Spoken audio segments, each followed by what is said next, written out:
안내해 주면 거기서 우리들이 유월절을 지킬 수 있도록 준비하라고 합니다. 이렇게 은밀하게 유월절 식사를 준비하시는 것은 가룟 유다가 배반하고 이미 유대 종교 지도자들에게 예수님을 팔아넘기기로 약조했기 때문이죠. 이 본문의 14절에 때가 이름에 예수께서 사도들과 함께 앉으신 이것이 아마 식사 직전에 가룟 유다와 함께 12명이 다 같이 앉았거든요. 마가복음 14장 17절에 보면 12제자라고 말해요. 누가는 사도라는 표현 쓰기를 좋아해요. 그래서 사도들과 함께 앉았다고 말했지만 가룟 유다까지 다 함께 이 마지막 식사 자리에 앉은 거예요. 그 유다가 어디서 유월절을 보내는지 유대 종교 지도자들하고 내통하면서 그렇게 일러 바칠 시간적 여유를 주지 않으시고 바로 그 자리에 함께 모이신 것이죠. 15절에서 말씀하시는 것처럼 내가 고난 받기 전에 너희와 함께 이 유월절 먹기를 원하고 원하였노라. 간절히 원하신 거잖아요. 예수님께서는 제자들과 함께 이 마지막 식사하시는 것을 간절히 원하셨어요. 이때 주후 30년 4월 5일 목요일 저녁이에요. 이 4월 5일 목요일 저녁에 제자들과 함께 앉아서 유월절 만찬 드시기를 원하고 원했어요. 왜 이 식사하시기를 원하고 원하셨을까요? 지난주 수요일에 제가 말씀드린 것처럼 이 유월절 최후의 만찬이 구약에서 신약으로 넘어가는 분기점이에요. 옛 언약 구약이 끝나고 새 언약이 시작되는 시점이에요. 예수님께서 새 언약으로 위해서 내 피로 세우는 새 언약이라는 말씀을 20절에서 하시잖아요. 이제 새 언약이 시작돼요. 구약이 끝나고 신약이 세워지기 시작하는 것이죠. 그래서 이 유월절 최후의 만찬은 단순한 마지막 식사 그런 의미라기보다는 새 언약의 식사예요. 구약이 끝나면서 새로운 언약이 예레미야 31장 31절에서 34절까지 선지자가 예언한 것처럼 새로운 언약이 시작되는 식사이기 때문에 예수님께서는 이 식사를 하시고 이거 이제 교회가 존재하는 한 계속 이것은 해야 돼요. 교회가 이 땅에 존재하는 한 주님 다시 오시는 그날까지 이 유월절 만찬 성찬식을 기념해야 돼요. 그러한 중요한 식사였기 때문에 예수님께서는 가룟 유다에게 일러 바칠 시간적 여유를 주지 않고, 왜냐하면 그 시간이 체포하기 가장 좋은 시간이거든요. 누구도 거리에 나오지 않아요, 그날 밤에는. 그러니까 예수님 체포하기가 쉽죠. 그래서 은밀하게 준비하셨던 그런 식사입니다. 말씀 보시죠. 14절 때가 이름에 유월절 식사 시간이죠. 제자들과 함께 앉으셔서 내가 고난 받기 전에 너희와 함께 이 유월절 먹기를 원하고 원하였노라. 꼭 이거 보면 심청이가 아버지한테 마지막으로 식사 챙겨드리는 것 생각나요. 마지막 이별 식사 같은 거죠. 3년 동안 동거동락한 얼마나 제자들과의 그러한 사랑, 그러한 것이 애끓는 심정이 예수님의 마음속에 있지 않으셨겠어요? 내가 마지막으로 너희들과 이 식사하기를 간절히 원했다. 내가 너희에게 이르노니 이 유월절이 하나님 나라에서 이루기까지, 이런 걸 모형론이라고 그래요. 그러니까 지금 예수님이 제자들과 함께하는 이 식사는 하나의 모형과 같은 거예요. 그러면 이 유월절 식사가 실질적으로 성취되는 또 하나 본래 진짜 유월절 잔치가 언제 이루어지냐면 하나님 나라에서 이루어진다는 거예요. 지금 이 식사는 어떤 의미에서 모형적인 샘플과 같은 연극과 같은 식사예요. 하나님 나라에서, 천국에서 예수 그리스도의 구원의 대축제가 이루어질 거예요. 하나님 나라에서 엄청난 천국 잔치가 벌어질 거라는 것이죠. 구원받은 하나님의 백성들이 예수 그리스도의 구원의 은혜를 영원히 찬양하고 감사하면서 노래하면서 유월절 축제가 이루어질 거예요. 그 하나님 나라에서 이루어지는 유월절 축제에 하나의 모형과도 같은 사건이죠. 이 구원이 이 땅에서 지금 다 완성된 게 아니에요. 이 식사는 하나의 모형이고요. 더 큰 구원의 축제가 하나님의 나라에서 준비되고 있을 거예요. 17절이요. 이에 잔을 받으사 감사기도 하시고 이것을 갖다가 너희끼리 나누라. 17절에도 잔이 나오고 20절에도 잔이 나오죠. 두 번 나와요.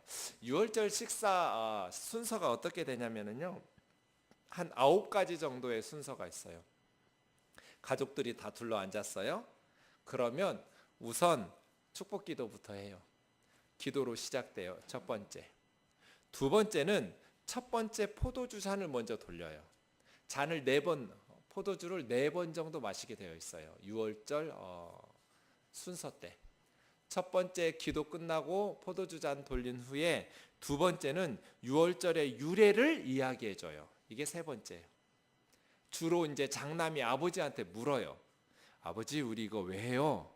그러면 아버지가 설명해 주는 거예요. 왜 유월절 이런 의식을 하는지. 이 세 번째 순서고요. 네 번째는 시편 113편과 114편을 찬양해요. 시편의 노래 113편, 114편을 찬양하고요. 다섯 번째, 두 번째 잔을 비워요. 두 번째 포도주 잔을 돌리면서 비우고요. 그 다음 여섯 번째가 이제 식사를 해요. 주식을 하는 거죠. 주로 이제 양고기, 쓴나물, 무교병, 누룩 넣지 않는 떡, 뭐 이런 것들을 나누면서 식사해요. 유월절 식사. 그 다음 일곱 번째, 세 번째 잔을 나누어요. 그 다음 여덟 번째, 네 번째 잔을 나누어요.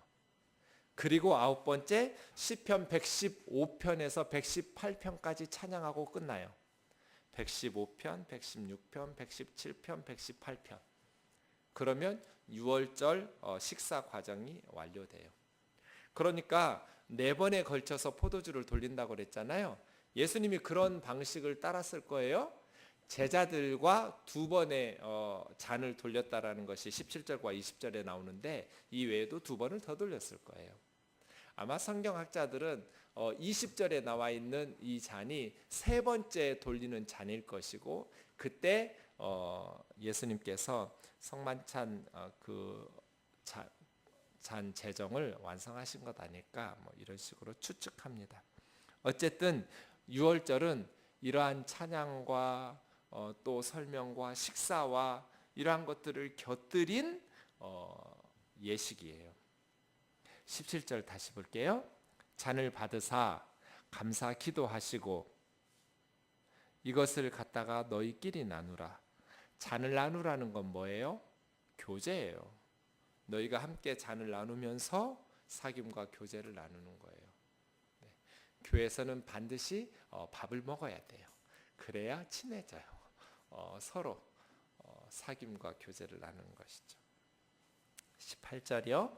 내가 너희에게 이르노니 내가 이제부터 하나님의 나라가 임할 때까지 이 2번 반복됐죠. 16절과 18절에서 하나님의 나라에서 유월절이 완성될 때까지 또 하나님의 나라가 임할 때까지 포도나무에서 난 것을 다시 마시지 아니하리라.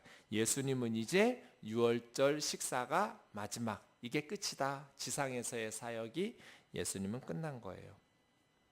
하나님의 나라가 임하기 전까지는 이제는 더 깊은 교제를 나눌 수가 없어요. 천국에서 다시 만날 때 다시 교제 나누겠죠.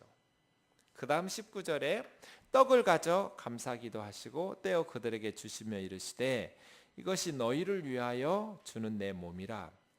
엄청난 논란이 있었던 구절이죠.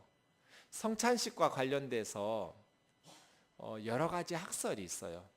그 떡과 포도주가 예수님의 몸과 피로 변해서 진짜 예수님의 몸과 피가 우리 몸속에 들어와서 예수님의 몸과 피가 된다. 이걸 화채설이라고 하죠.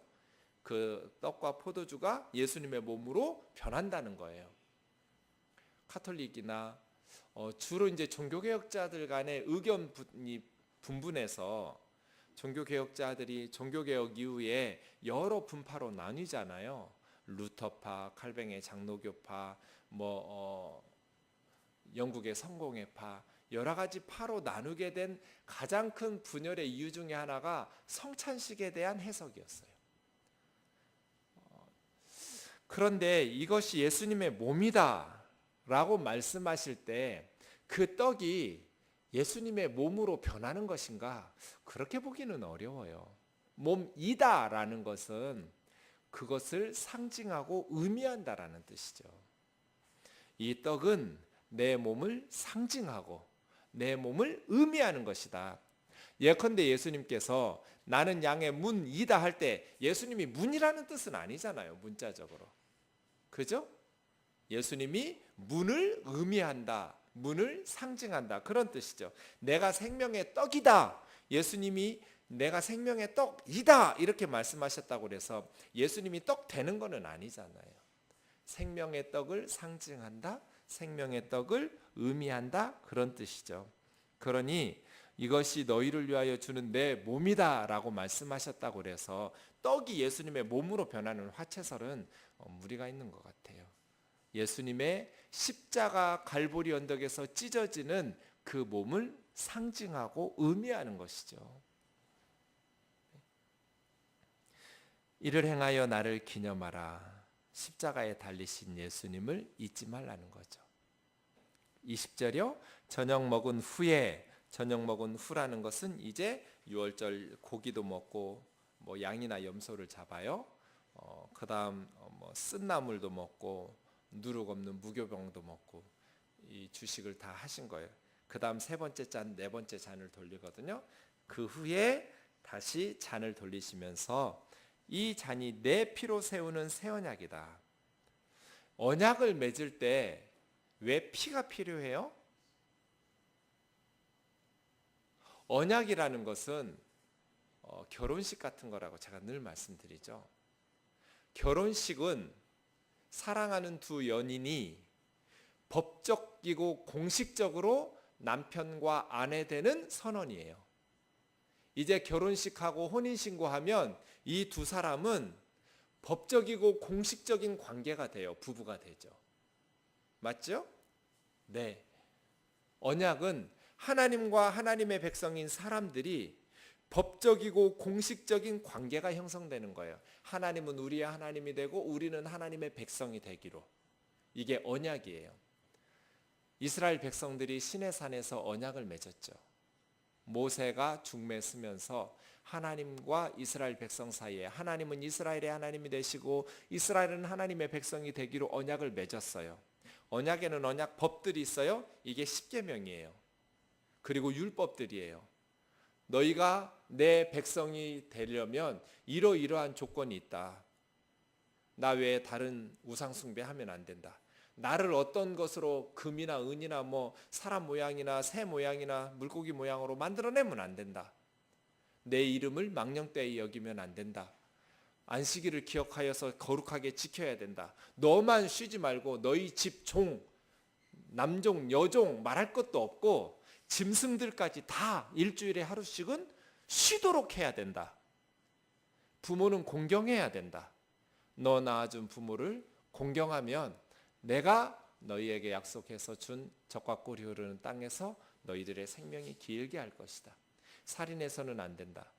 각 사람의 생명의 길이는 내가 정한다. 너희가 중간에서 끊어버리면 안 된다. 간음하면 안 된다. 각 사람의 성적 권리는 그의 배우자에게 있다. 네가 남의 배우자의 성적 권리를 착취하면 안 된다. 그건 범죄 행위네. 도둑질하면 안 된다. 남의 재산의 권리를 존중해야 된다. 법정이나 어디서든지 거짓말로 증언하면 안 된다.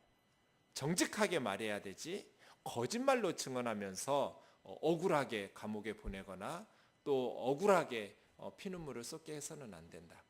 10번째 계명은 남의 것을 탐내면 안 된다.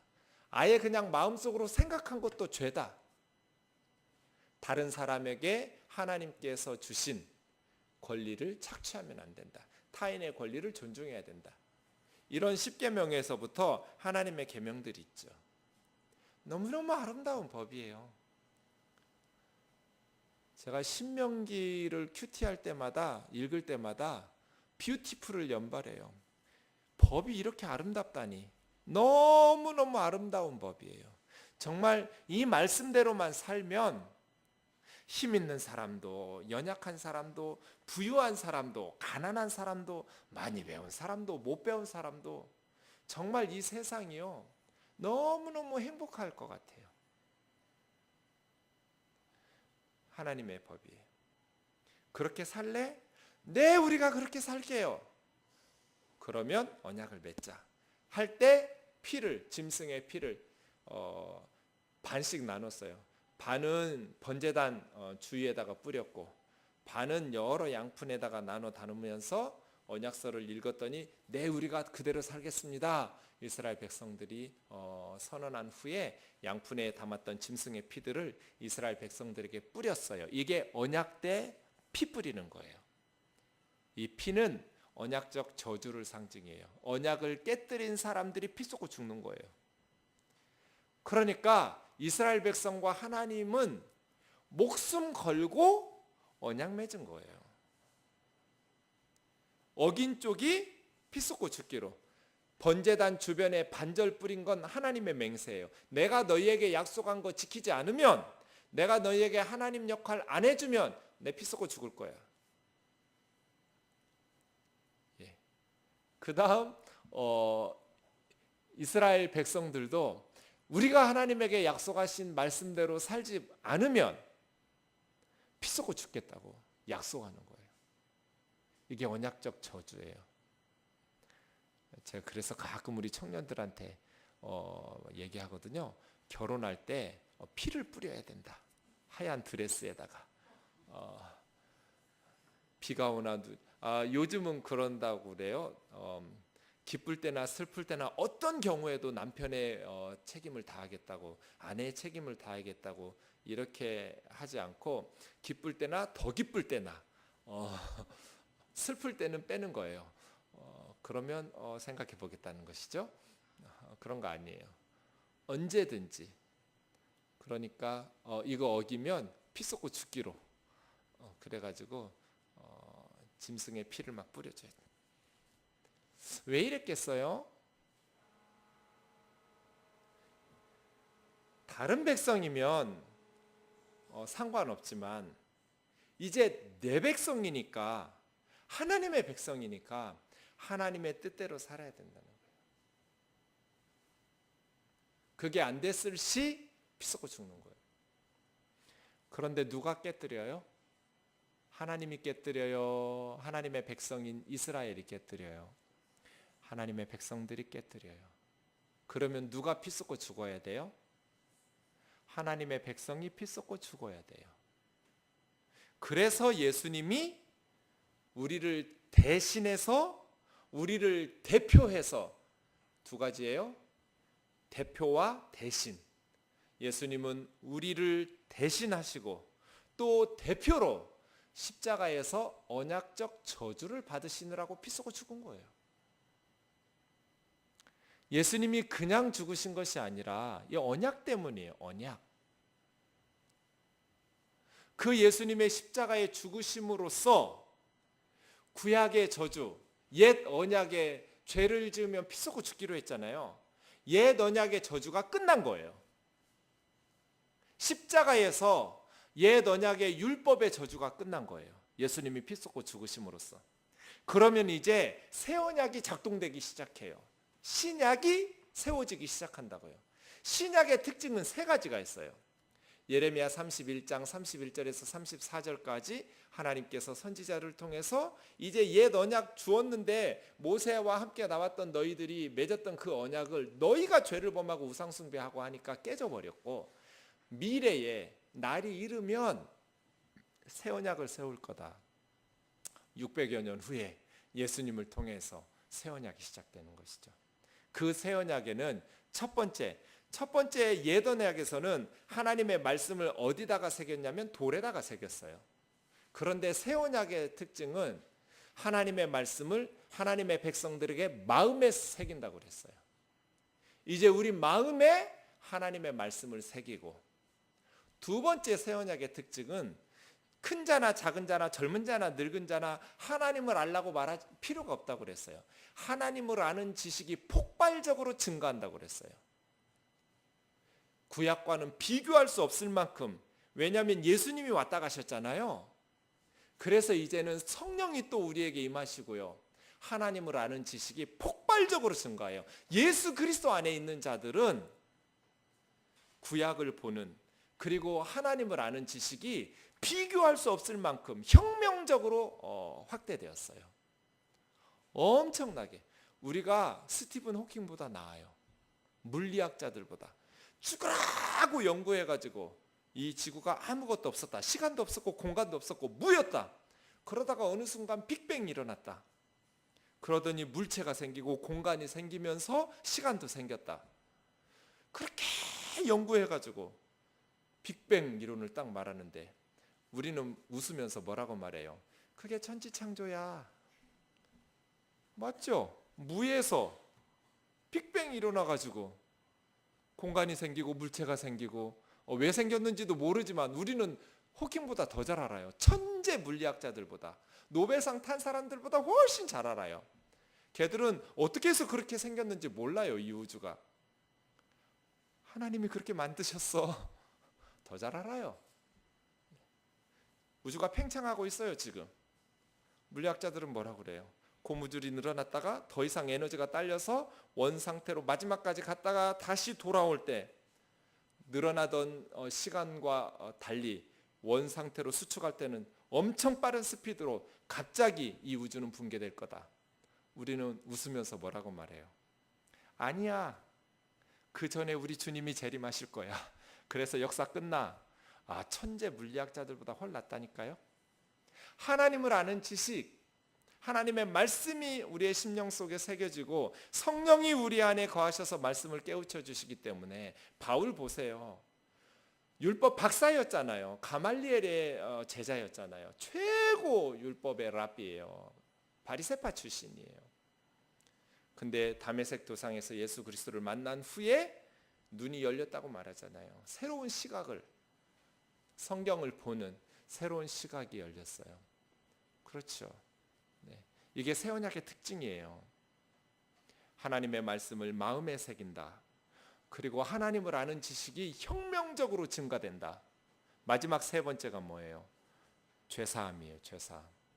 동이 서에서 먼 것처럼 죄를 옮기신다. 죄를 다시는 기억도 안 하신다. 이게 새 언약의 특징이에요. 이 예수님의 피는 지금 십자가를 연극처럼 가르치시는 거예요. 식사하려고 하신 것이 아니라 이제 몇 시간 있으면 겟세마네에서 체포당하시고, 다시 몇 시간 지나면 오전 9시부터 십자가에 못 박히셔서 오후 3시까지 6시간 동안 달리셨다가 운명하시는 예수님의 십자가를 연극처럼 설명해 주는 것이 성찬식이에요. 최후의 만찬이에요. 이것을 왜 하느냐? 구약에서 신약으로 전환하고 있는 거예요. 지금 옛 언약은 예수 그리스도의 십자가의 보혈로 끝나고 언약적 저주가, 이제는 새 언약이 시작되는데 새 언약의 은혜는 뭐예요? 죄를 다시는 기억도 안 한다는 거예요. 그래서 예수 그리스도의 은혜를 힘입어서 우리 죄가 씻겨지고 기억도 안 하시는 하나님의 은혜로 우리는 천국 백성 되어지는 것이죠. 이것을 위해서 예수님께서는 간절히 식사하기를 원했어요. 이제 하나님의 구원 사역이 완성되는 순간이에요. 하나님의 구원 역사가 완성되는 십자가의 순간. 그런데 이 십자가를 제자들이 뭐 해야 돼요? 깨달아야죠. 가장 중요한 것이 지난 수요일에 말씀드린 것처럼 주후 30년 4월 5일 목요일 밤에 있었던 사건을 이해하고 깨닫는 거예요. 이 식사가 무슨 식사였는지를 깨우쳐야 돼요. 그래야 천국 갈 수 있어요. 오늘 말씀을 적용하면서 저는 19절과 20절에 반복되는 너희를 위하여라는 말씀을 주목하고 싶습니다. 너희를 위하여. 너희를 위하여 주는 내 몸이다. 너희를 위하여 붓는 내 피다. 새 언약의 피. 너희를 위하여, 너희를 위하여. 이것은 우리에게 네 가지를 적용점을 줍니다. 첫 번째, 이 살과 이 피를 먹고 마셔야 됩니다. 우리의 것으로 삼아야 돼요. 너희를 위해서 주셨으니까. 맞지요? 그런데 이 살과 피는 어떻게 먹고 마실 수 있어요, 우리가? 육신적으로 입으로 먹고 마시는 것은 의미가 없어요. 왜냐하면 가룟 유다도 먹고 마셨어요. 맞지요? 육신적으로 입으로는 유다도 먹고 마셨어요. 그런데 유다가 육신적으로 예수님의 그것을 먹고 마셨다고 해서 천국에 가지 못했잖아요. 그렇죠? 제가 예전 교회에서 어떤 분이 여호와 증인에 빠졌어요. 이단에 빠져가지고요. 그래서 이제 같이 갔더니 여전도사님하고 저하고 같이 갔더니요. 거기도 이제 여전도사님이 오셨어요. 같은 시간에 자기 집에 양쪽에서 부른 거예요. 근데 이분은 그쪽에 이미 빠져 있는 분인데요. 그래가지고 성경을 펴고 양쪽에서 이렇게 여집사님을 놔두고 이렇게 논쟁이 붙었어요. 토론이 붙은 거죠. 네, 유월절 얘기가 나왔어요. 교회는 유월절을 지키지 않기 때문에 구원을 받을 수 없다는 거예요. 왜 당신들은 유월절을 지키냐? 그랬더니 지킨다는 거예요. 유월절을 지키지 않으면 구원을 받을 수 없다. 유월절을 어떻게 지키냐? 그랬더니 이 성찬식 하는 게 유월절 지킨다고 말하더라고요. 그래서 제가 물었죠. 야, 그러면 어떤 사람이 병원에서 죽기 전에 복음을 들었다. 예수님의 복음을 들었어요. 그런데 이분은 입으로 떡과 포도주를 넣을 수 없어요. 호스로 이렇게 영양 공급하는 분들도 많잖아요. 그죠? 환자들 중에. 그럼 이 사람은 유월절을 못 지키지 않겠냐? 그럼 어떻게 구원받을 수 있냐? 했더니 호스에다가 넣어야 된대요. 야, 호스에다가 어떻게 떡을 넣고 포도주야 뭐 넣어서 어떻게 한대지만 어떻게 떡을 넣어서 호스에 집어넣을 수가 있겠느냐? 말이 안 되는 소리다. 유월절을 지킨다는 것, 이것은 예수 그리스도께서 십자가에 달려 죽으신 것을 믿는 것이다. 그렇게 입으로 호스로 육체적으로 먹는 것이 아니라 가룟 유다도 먹었지만 그 사람 구원받지 못했다. 예수님의 살과 예수님의 피를 먹고 마신다는 것은 믿는 거다. 예수 그리스도께서 우리 죄를 위하여 십자가에서 살 찢기시고 십자가에서 피 흘리신 것을 믿으면 먹는 거다. 예수 그리스도의 십자가의 보혈과 그 고난을 믿을 때 우리를 위하여 흘리신 그 보혈의 은총이 우리에게 임하는 것이다. 예수님의 살을 먹고 예수님의 피를 마심으로써 하나님의 백성이 됩니다. 예수님이 십자가에서 아무리 하나님의 저주의 언약적 저주를 감당하셨더라도 우리가 그것을 믿음으로써 우리의 것으로 삼지 못하면 우리는 하나님의 백성이 될 수 없습니다. 그러니 너희를 위하여 내 몸을 내어주고 내 피를 흘린다는 이 예수님의 말씀처럼 우리는 예수 그리스도를 믿음으로써 예수 그리스도의 대속적 십자가의 죽으심을 믿음으로써 우리를 위하여 흘리신 예수님의 피와 그 고난을 우리의 것으로 삼을 수 있어야겠습니다. 이것이 교회의 가장 중요한 사명입니다. 예수 그리스도의 십자가를 믿고 알리는 것, 저와 여러분의 것으로 삼을 수 있기를 주의 이름으로 축원합니다. 너희를 위해서 내가 내 몸을 내어준다. 너희를 위해서 내가 내 피를 쏟아낸다. 붓는다. 이 너희가 우리 이름을 집어넣어야 돼요. 우리 오집사님 같으면 이것은 오천이를 위하여 주는 내 몸이다. 이것은 오천이를 위하여 붓는 내 피다.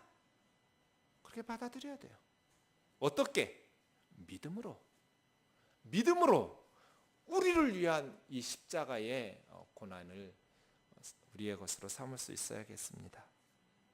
두 번째는 너희를 위하여 주는 내 몸이다. 이것을 기념하라고 하셨습니다. 19절이요. 너희가 이를 행하여 나를 기념하라.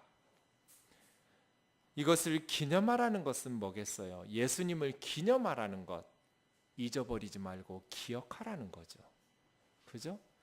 교회에서 성찬식을 하는 이유가 뭐예요? 예수님이 우리를 위해서 십자가에서 고난 받으신 것을 기억하자는 거예요. 잊어버리지 말자. 어떤 예수님을, 십자가에 달리신 예수님을 잊어버리지 말자. 우리 아이들에게 십자가에 달리신 예수 그리스도를 가르쳐 줘야 돼요. 십자가에 달리신 예수 그리스도를 잊지 않고 살아가도록 해야 돼요. 이 십자가에 달리신 예수 그리스도를 잊어버리니까 신앙생활에 매가리가 없어요. 힘이 없어요. 예수 그리스도의 십자가를 잊어버리지 않고 늘 마음속에 이 나무 십자가를 품고 살아야 돼요. 그러면 풍랑이는 파도와 같은 우리의 마음이 잔잔해져요. 절망 가운데 있던 우리의 마음이 새로운 희망을, 외롭고 고독한 우리의 마음이 새로운 용기와 위로와 사랑을 경험하게 돼요. 상처받은 우리의 마음들이 싸매어지고 치유되고 회복되고 치료되는 것들을 경험하게 돼요. 미움과 증오 속에서 부들부들 떠는 우리의 마음이 용서와 사랑으로 이해가 돼요. 세상에서 도저히 이해할 수 없는, 오늘부터 우리 욥기 큐티하기 시작했잖아요. 욥기라는 성경처는 항상 어려웠어요. 그런데 이번에 매일 성경 새로 나온, 엊그제 받은 매일 성경 보니까 앞에 책 한 권이 소개됐어요. 욥기를 예수님의 십자가하고 연결지어서 쓴 거예요. 당장에 가서 샀죠. 겁나 비쌌어요. 네. 600 몇 페이지짜리예요. 거의 다 읽었어요. 며칠 동안에. 얼마나 재밌게 읽었는지 몰라요. 앞으로 계속 새벽마다 설교하면서 나누려고 하는데요. 욥기는 예수 그리스도의 십자가라는 거예요. 그리고 그 십자가는 우리가 잊어버려서는 안 된다. 살아내야 된다. 그래서 욥기는 그냥 지식적으로 성경 공부하는 것이 아니라 우리 삶 속에서 살아내야 된다.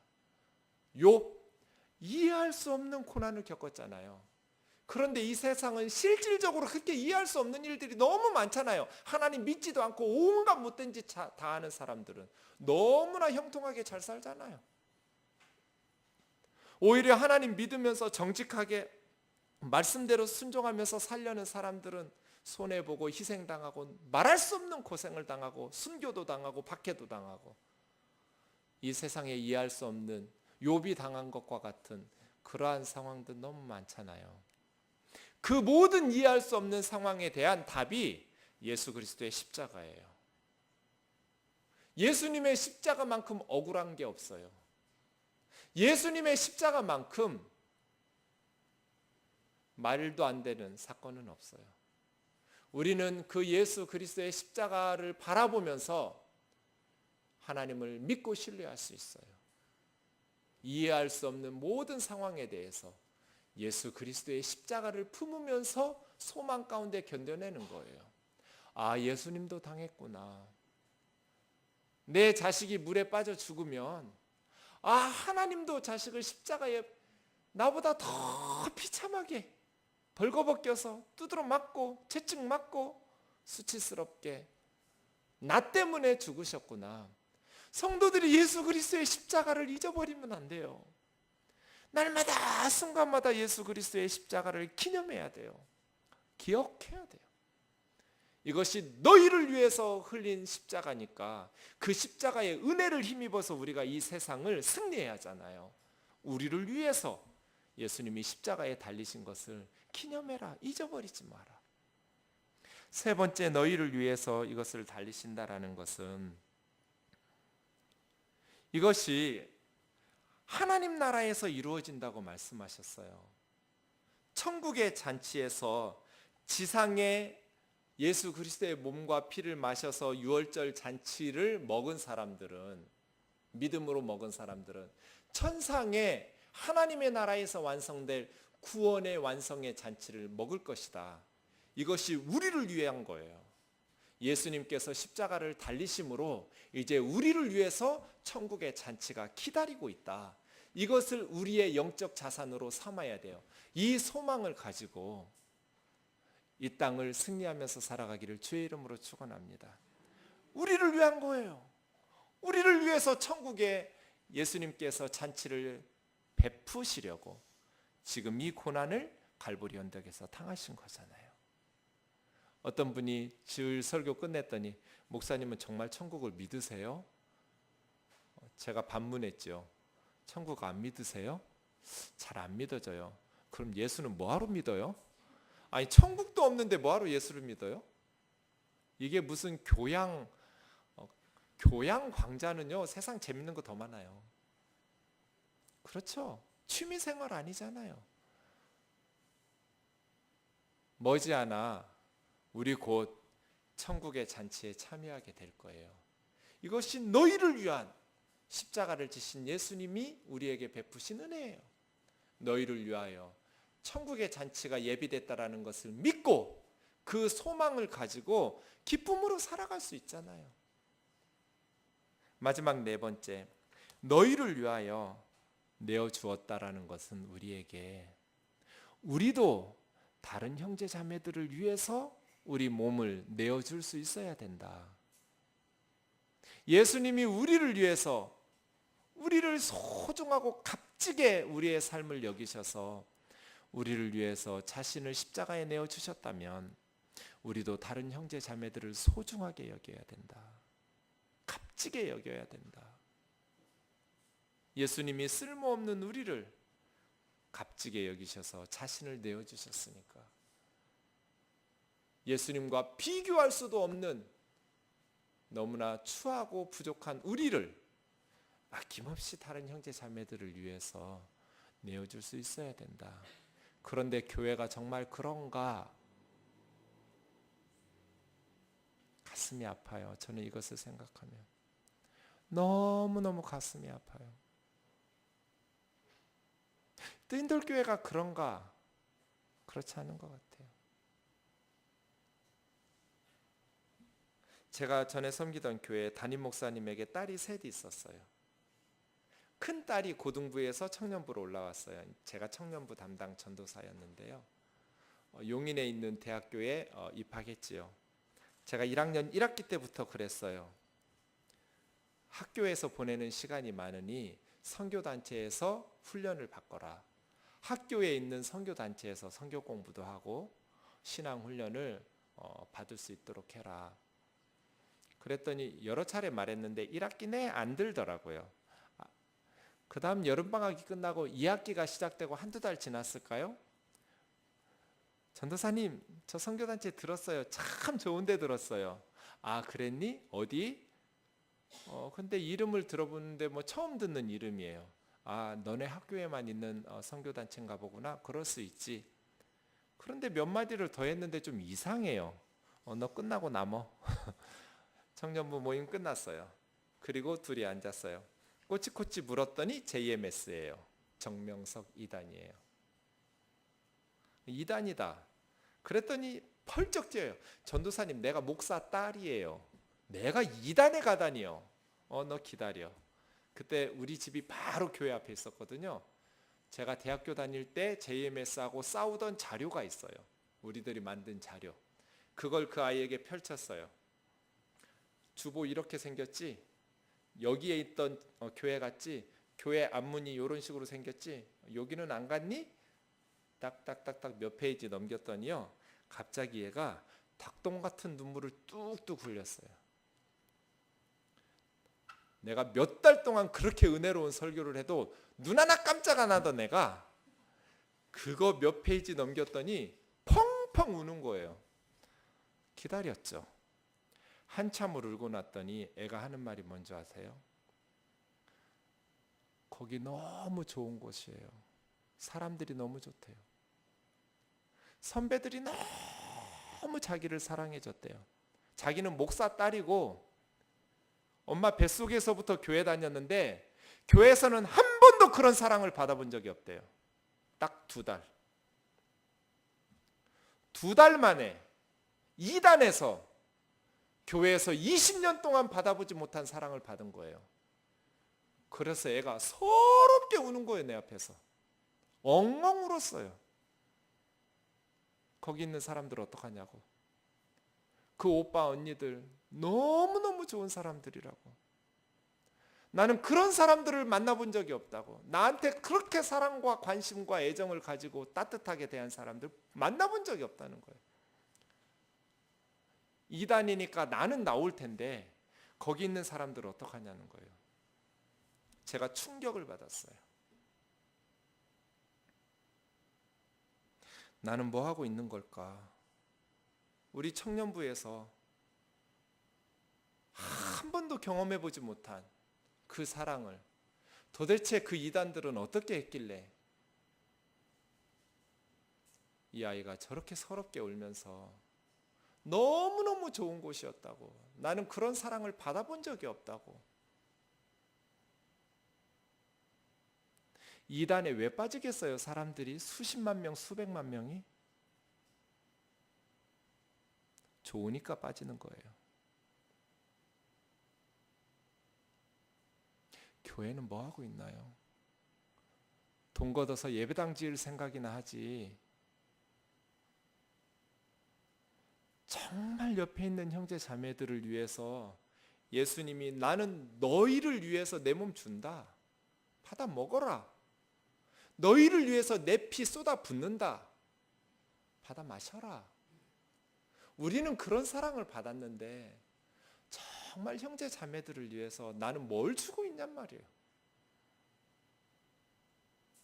정죄하고 비난하고 판단하고 무관심하고 무정하고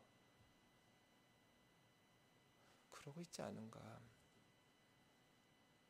너희를 위하여 주는 내 몸이다. 너희를 위하여 붓는 것이다 라는 이 말씀이 우리에게 먼저는 예수 그리스도의 십자가의 은혜를 믿음으로 말미암아 우리의 것 삼아서 우리가 천국 백성 되어야겠고, 또한 우리를 위하여서 흘리신 이것을 매일매일 삶 속에서 기념 안고 기억하면서 그 십자가의 은혜로 이해할 수 없는 이 세상을 승리하며 살아가야 됐고, 천국의 유월절 축제와 구원의 완성의 축제가 일어난다는 것을 기억하면서 힘들고 어렵지만 이 땅에서의 삶을 또 소망 가운데 살아내야겠지만, 네 번째 우리에게 적용해야 될 것은 다른 형제 자매들을 위해서 나는 무엇을 내주고 있는가. 예수님은 우리를 그렇게 소중하고 값진 존재로 여기셨는데 우리는 다른 형제 자매들을 얼마나 값지고 소중하게 여기시는가. 이 말씀들이 우리에게 묻고 있습니다. 찬양하고 기도하겠습니다. 여러분 나눠드린 기도 제목 뒤편에 보시면 우리를 사랑하사 그의 피로가 있습니다.